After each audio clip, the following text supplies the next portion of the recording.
Trên đây là viên đá Sichin mang mã số 00300 với kiểu cắt vuông đa diện. Dáng cắt này tập trung vào việc tạo ra độ lửa cực mạnh, giúp viên đá lấp lánh không thua kém gì kim cương. Màu vàng mật ong ấm áp, sắc vàng đậm đà, sang trọng, tượng trưng cho sự giàu sang và thịnh vượng trường tồn.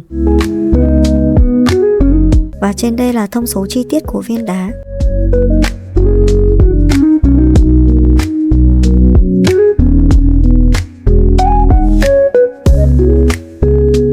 Trên đây là một số sản phẩm tiêu biểu, các bạn có thể tham khảo.